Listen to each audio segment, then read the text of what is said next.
We're cracking up over here.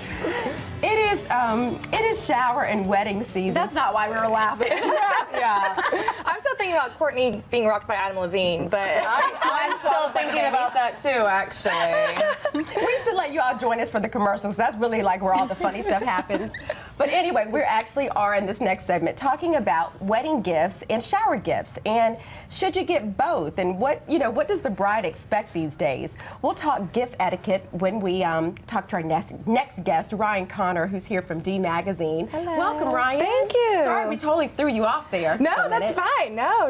Okay, so this whole wedding season, as a girl that's never been married, it's a lot that we as guests are expected to do, even if we don't agree with these people that are getting married. It can be really expensive. It can be very overwhelming. You open up your mailbox, you have 10 invitations for showers, engagement gift, and half of those people don't even like. Exactly. And you don't know when you're supposed to to buy a gift, when you're not. So here is the one steadfast rule. Break it down. If you are invited to the wedding, you have to send a gift. Even if you don't like the person, even if it's a business associate and you're like, why? I see this person like in the office, I don't even really know this person. You have to send a gift. Even if you don't attend. What sort of gift is appropriate? This is absurd. Are there rules about that? There are no rules about how much you have to spend. And do you have to follow their registry? You do not. Okay. No, absolutely not. The registry is a guide. You're invited to the wedding and the shower. This is somebody that I like. Would I send a gift to the shower and to the wedding? If you attend the shower, you bring a gift. If you do not attend the shower, you do not have to send a gift. So it's one gift per marriage. It's one. Well, if you go to the shower, you need to bring a shower gift. That is so not I take a gift to the shower and a gift to the wedding. Yes, what absolutely. if I'm also a bridesmaid? Is that not gift enough that I am supporting her marrying this person? You can choose to spend different amounts for different people. So if you're in the wedding and you're spending money to throw a shower or to throw a bachelorette party, or for your dress, you can bring a small, maybe even a handmade gift. Maybe you have a talent. Maybe you can bring something that you painted, or maybe something that you think that she would enjoy, food, or you can bring a gift that isn't expensive to the shower. The shower was originally intended for a small group of women to get together to shower the bride. It didn't necessarily mean you have to bring a truckload of crystal with you for gifts. I mean, it really is about something that is meaningful, smaller. So think of the shower as smaller and meaningful, and think of the wedding gift as maybe something off their registry. And many people now are doing these showers where they're themed. Yes, like around the clock, or it's a lingerie shower. So you really that's a whole other shower that I have to buy something for. But at least you have a theme, and then for the wedding, it's something different. Exactly. Let me ask you this. Now some people are saying that having a registry is inappropriate.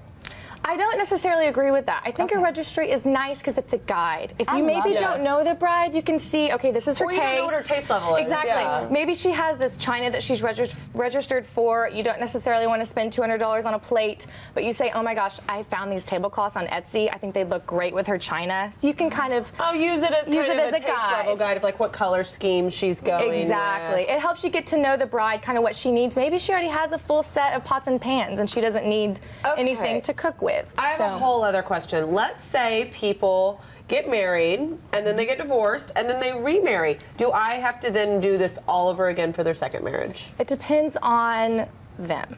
You have to follow their lead. Okay. So if they register somewhere and they're asking and for they're gifts, having a shower, then it would be appropriate to do and that. you attend their shower.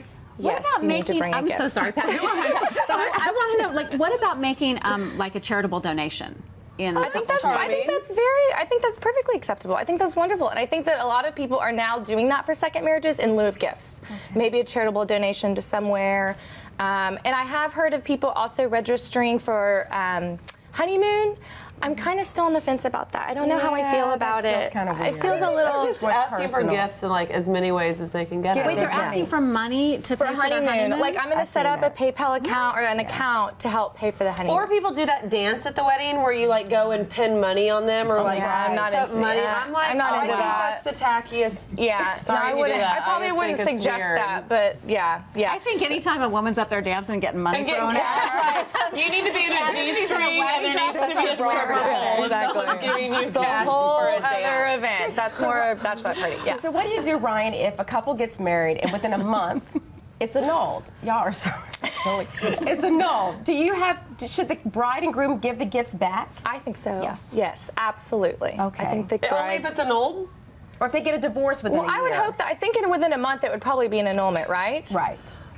But within Kim Kardashian, she Humphries. probably should be sending all of her gifts back. Yeah. Wow. I don't know what she did though. Could you donate your gifts? Could you send everybody a message that said, instead of going to the hassle of sending all the gifts back to each and every one of you, we're donating all the gifts to Absolutely. X I think people would be charity. perfectly fine with that. Also, that's like people don't do enough of is send thank you letters for all the gifts you get. Like I send thank you letters for birthday presents to like my grandmother and my mother still. And I feel use like it as a when checks I and don't balance. get a thank you letter, I'm like, ugh, we'll see if I go to your baby shower. Yes, absolutely. And I kind of keep track of if someone, because we're doing so much stuff online, and you don't know if someone got your gift until you get the thank you note, right? So you have no idea if something got lost in the mail. Etiquette. I know there is a lot of etiquette. Oh my gosh, you need to come back because I feel like there's so many other social situations like this that we could all learn. We can talk all day from. long about etiquette, wedding etiquette. And actually, awesome. you can find out more wedding inspiration by checking out bridalbuzz.dmagazine.com.